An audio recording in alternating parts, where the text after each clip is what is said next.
Welcome to 108 news Telugu బులెటిన్ల ముందుగా headlines. తునిలో ఉద్రిక్తత, తునిలో BNS section 163 అమలు. 3 నెలలుగా గృహలక్ష్మి స్కీమ్కు డబ్బులు లేవు, ఈ విషయం తనకు తెలియదన్న సీఎం సిద్ధరామయ్య. ఆదాయ వనరులుగా ఆలయాలు, సనాతనంపై తేల్చేసిన సీఎం చంద్రబాబు. మను భాకర్కు BBC Indian sports woman of the year పురస్కారం.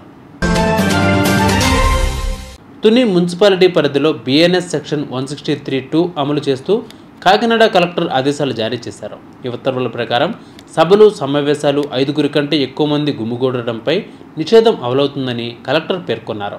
కర్రలు, రాళ్లు, ఆయుధాలు పట్టుకుని తిరగడంపై నిషేధం అమల్లో ఉంటుందని చెప్పారు. తదుపరి ఉత్తర్వులు అమల్లోకి వచ్చే వరకు ప్రతిరోజు ఉదయం 6 గంటల నుంచి సాయంత్రం 6 గంటల వరకు ఆంక్షలు అమల్లో ఉంటాయన్నారు. కర్ణాటక గ్యారంటీ స్కీములను నిధుల కొరత వేధిస్తోంది. 3 నెలలుగా లబ్ధిదారుల అకౌంట్లో గృహలక్ష్మి డబ్బులు వేయడం లేదు. అన్నభాగ్య సహా మరికొన్ని స్కీములకు బదిలీ చేయడం లేదు.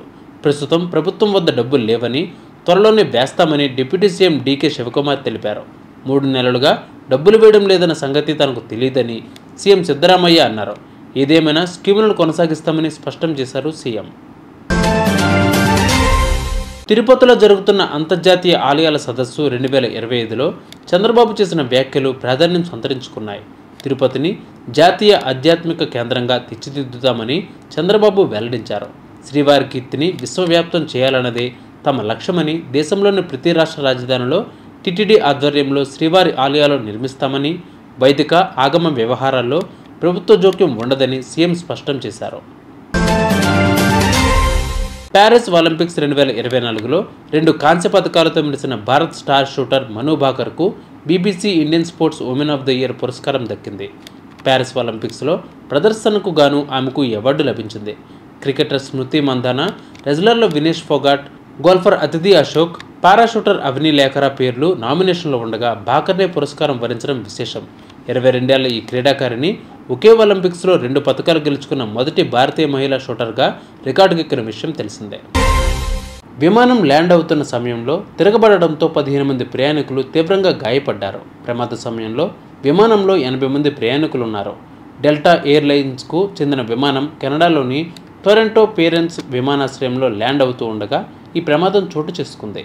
బలమైన గాలులే ప్రమాదానికి కారణమని భావిస్తున్నారు. గాయపడిన వారిలో 3 పరిస్థితి విషమంగా ఉంది. వీరిలో ఒక చిన్నారి కూడా ఉంది. వెంటనే వారిని ఆసుపత్రికి తరలించారు. విమానం మిన్నియాపోలిస్ నుంచి వస్తున్నట్లు అధికారులు తెలిపారు. ప్రమాదం నుంచి చాలామంది ఎలాంటి గాయాలు లేకుండా బయటపడినట్లు పేర్కొన్నారు. ఘటనపై దర్యాప్తునకు ఆదేశించారు అధికారులు. తిరుపతి జనసేన పార్టీ ఇన్ఛార్జ్ కిరణ్ రాయల్ లక్ష్మి అనే మహిళతో మాట్లాడిన ఆడియో సోషల్ మీడియాలో వైరల్గా మారింది. ఆడియో క్లిప్లో కిరణ్ రాయల్ మాట్లాడుతూ, నాకు అమ్మాయిల వీక్నెస్ ఉంది, నేను లైఫ్ లాంగ్ ఇలానే ఉంటా, నేను మారలేను, కానీ నిన్ను మాత్రం బాగా చూసుకుంటా అని చెప్పడం వినిపించింది.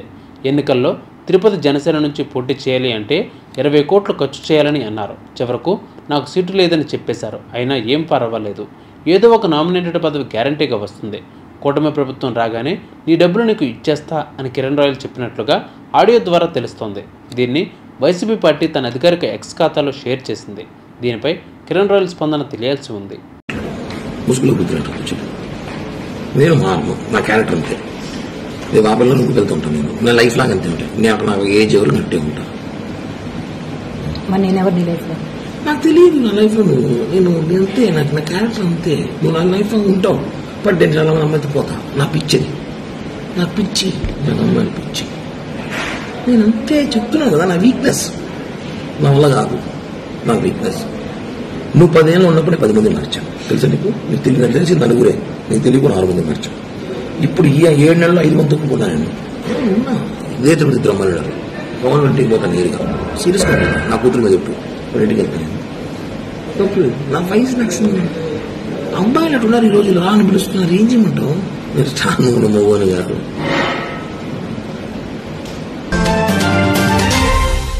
తెలుగు రాష్ట్రాల్లో ఎండ తీవ్రత రోజురోజుకు పెరిగిపోతుంది. రాబోయే 4 రోజుల్లో తెలుగు రాష్ట్రాల్లో ఎండలు మండిపోతాయని వాతావరణ శాఖ తెలిపింది. పొగమంచు ప్రభావం అధికంగా ఉంటుందని వాతావరణ సంచాలకులు తెలిపారు. తూర్పు ఆగ్నేయ గాలులు వలన పగటి ఉష్ణోగ్రతలు పెరుగుతున్నాయి. ఈ నేపథ్యంలోనే ప్రజలు తగిన జాగ్రత్తలు తీసుకోవాలని వాతావరణ శాఖ హెచ్చరిస్తోంది. ఈరోజు ఏపీ తెలంగాణలోని వాతావరణ సూచనలు ఎలా ఉన్నాయో చూద్దాం. హైదరాబాద్లో ఉష్ణోగ్రత గమనిస్తే 31 డిగ్రీల సెల్సియస్ ఉంది. వరంగల్లో ఉష్ణోగ్రత గమనిస్తే 30 డిగ్రీల సెల్సియస్ ఉండగా విజయవాడలో ఉష్ణోగ్రత 29 డిగ్రీల సెల్సియస్ ఉంది. ఇక విశాఖపట్నంలో ఉష్ణోగ్రత గమనిస్తే 30 డిగ్రీల సెల్సియస్గా ఉంది. Team India star player Yuzvendra Chahal తన కెరీర్తో పాటు తన వ్యక్తిగత జీవితంలోనూ ఇబ్బందులను ఎదుర్కొంటున్నాడు. ఈ క్రమంలోనే తాజాగా వారిద్దరి విడాకులకు సంబంధించి ఓ వార్త సోషల్ మీడియాలో వైరల్గా మారింది. చాహల్ భార్య ధనశ్రీకి 60 కోట్లు చెల్లించేందుకు సిద్ధమయ్యాడని తెలుస్తోంది. అయితే ఈ వార్తలపై ఎలాంటి అధికారిక ప్రకటన వెలువడలేదు. కాగా చాహల్ 2020లో కొరియోగ్రాఫర్ అయిన ధనశ్రీని ప్రేమ వివాహం చేసుకున్నాడు. హుషారుగా ఇవి బులెటిన్ అప్డేట్స్. మరిన్ని అప్డేట్స్తో మళ్ళీ మీ ముందుకు వస్తాను. అంతవరకు కీప్ వాచింగ్ 108 న్యూస్ తెలుగు.